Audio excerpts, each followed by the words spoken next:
Good afternoon, friends. Today we're going to start with chapter 7. In this large and fierce world of ours, there are many, many unpleasant places to be. You can be in a river swarming with angry electric eels, or in a supermarket filled with vicious long distance runners. You can be in a hotel that has no room service, or you can be lost in a forest that is slowly filling up with water. You can be in the hornet's nest or in an abandoned airport, or in the office of a pediatric surgeon.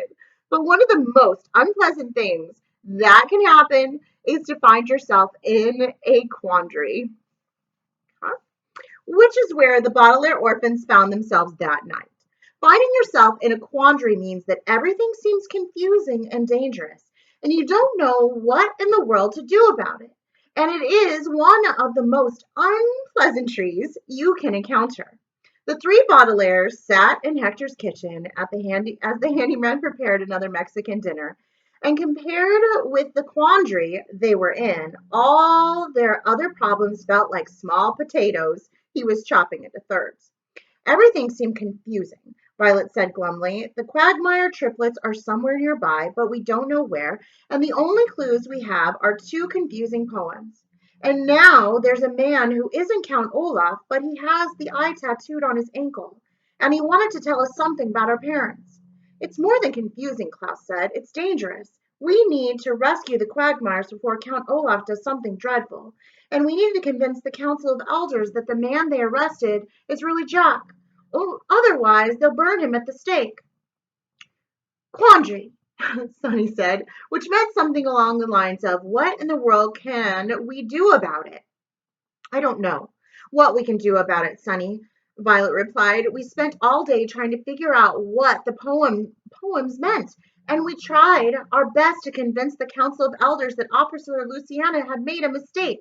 She and her siblings looked at Hector, who had certainly not tried his best with the Council of Elders, but instead had sat in his folded chair without saying a word. Hector sighed and looked unhappy at the children. I know I should have said something, he told them, but I was far too skittish. The Council of Elders is so imposing that I can never say a word in their presence. However, I can think of something that we can do to help. What is it? Klaus asked. We can enjoy these huevos rancheros. That solves all problems. No, they really are good. You should try. Said huevos rancheros are fried eggs and beans served with tortillas and potatoes and a spicy tomato sauce. The siblings looked at one another, trying to imagine how a Mexican dish would get them out of their quandary.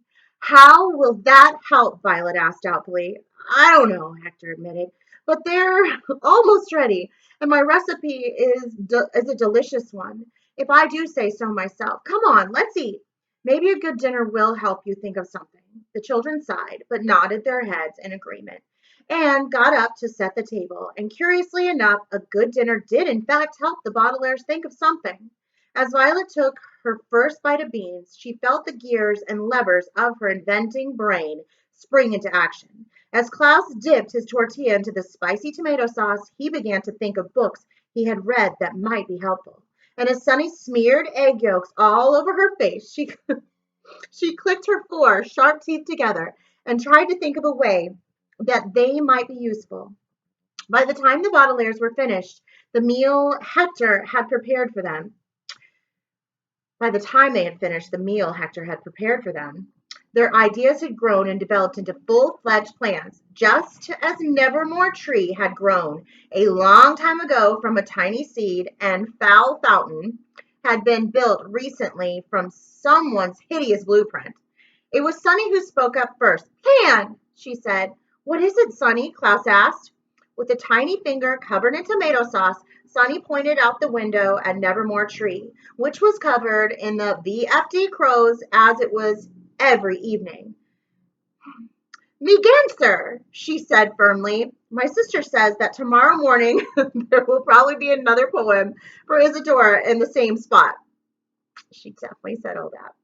Klaus explained to Hector she wants to spend the night underneath the tree.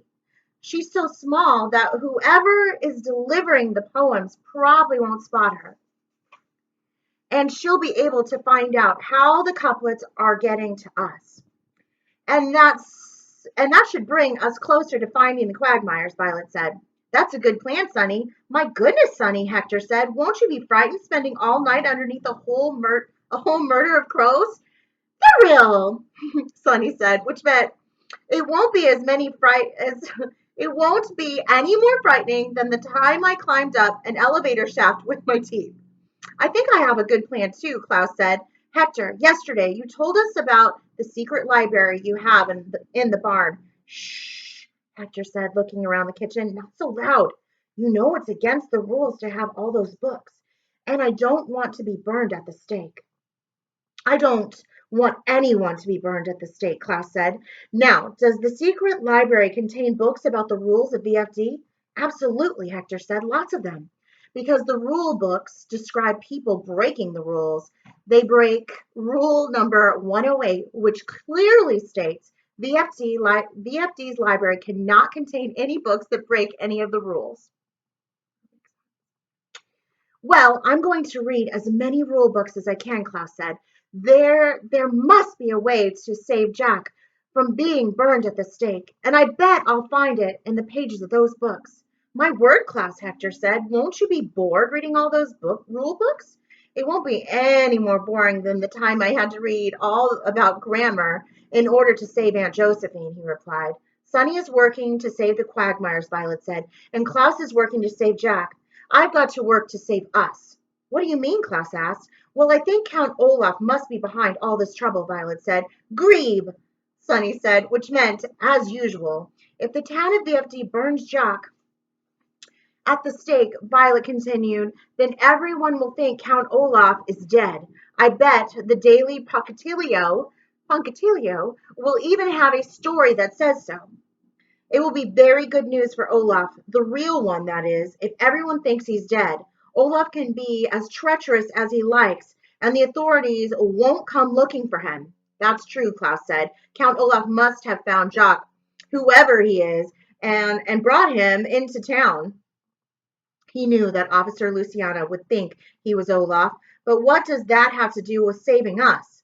Well, if we rescue the Quagmires and prove that Jock is innocent, Violet said, Count Olaf will come after us, and we can't rely on the Council of Elders to protect us. Poe, Sonny said. Or Mr. Poe, Violet agreed. That's why we'll need a way to save ourselves. She turned to Hector. Yesterday, you also told us about your self-sustaining hot air mobile home. Hector looked around the kitchen again to make sure no one was listening. Yes, he said, but I think I'm going to stop work on it. If the Council of Elders learns that I'm breaking rule number 67, I can be burned at the stake. Anyway, I can't seem to get the engine to work. If you don't mind, I'd like to take a look at it, Violet said. Maybe I could help finish it. You wanted to use the self-sustaining hot air mobile home to escape from VFD and the Council of Elders and everything else that makes you skittish, but it would also make an excellent escape vehicle. Maybe it could be both, Hector said shyly, and reached across the table to pat Sonny on the shoulder. I very much enjoy the company of you three children, and it would be delightful to share a mobile home with you. There's plenty of room in the self-sustaining hot air mobile home. And once we get it to work, we could launch it and never come down. Count Olaf and his associates would never be able to bother you again. What do you think? The three Baudelaires listened closely to Hector's suggestion, but when they tried to tell him what they thought, it felt like they were in a quandary all over again. On the one hand, it would be exciting to live in such an unusual way, and the thought of being safe forever from Count Olaf's evil clutches was very appealing, to say the least. Violet looked at her baby sister and thought about the promise she had made when Sonny was born, that she would always look after her younger siblings and make sure they wouldn't get into trouble. Klaus looked at Hector, who was the only citizen in the vile village who really seemed to care about the children, as a guardian should. And Sonny looked out the window at the evening sky and remembered the first time she and her siblings saw the VFD crows fly in superlative circles and wished that they too could escape from all their worries. But on the other hand, the Baudelaires felt that flying away from all their troubles and living forever up in the sky didn't seem to be a proper way to live one's life. Sonny was a baby, Klaus was only 12, and even Violet, the eldest, was 14, which is not all really so old. The Baudelaires had many things they hoped to accomplish on the ground, and they weren't sure that they could simply abandon all those hopes so early in their lives. The Baudelaires sat at the table and thought about Hector's plan, and it seemed to the children that if they spent the rest of their lives floating around the heavens, they simply wouldn't be in their element, a phrase which here means in the sort of home the three siblings would prefer.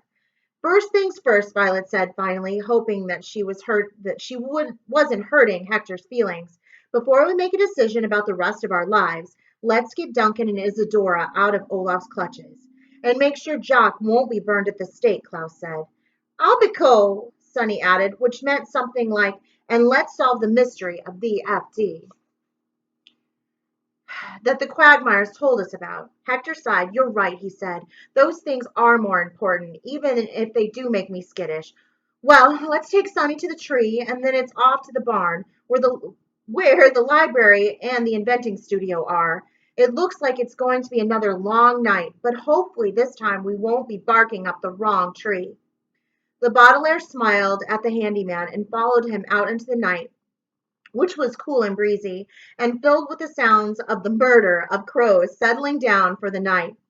They kept on smiling as they separated, with Sonny crawling towards Nevermore Tree and the two older Baudelaires following Hector to the barn. And they continued to smile as they began to put each of their plans into action.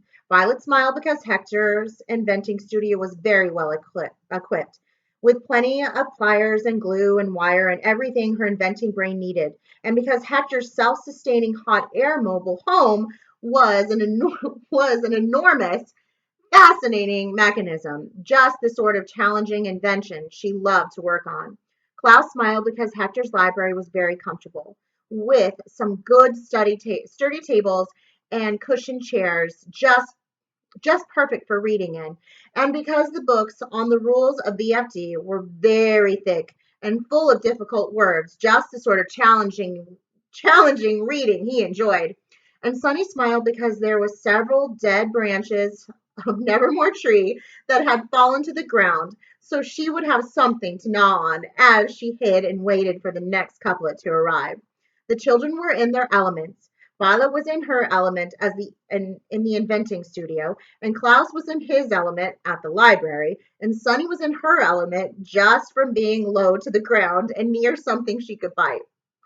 Violet tied her hair up in a ribbon to keep it out of her eyes, and Klaus polished his glasses, and Sonny stretched her mouth to get her teeth ready for the task ahead of her. And the three siblings smiled more than they had since they arrived in town. The Baudelaire orphans were in their element, and they hoped that being in their element would lead them out of their quandary. All right, that is the end of chapter 7. We'll continue with chapter 8.